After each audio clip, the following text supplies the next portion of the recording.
proses pelepasan burung yang terjebak kemarin ya, kita mau lepaskan.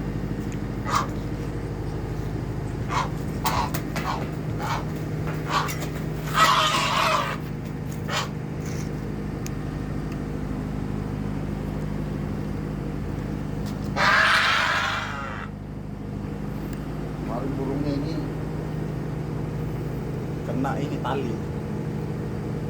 Nah, dia ini kita sempat rawat dulu baru kita lepas. Kita mau rilis kembali ya.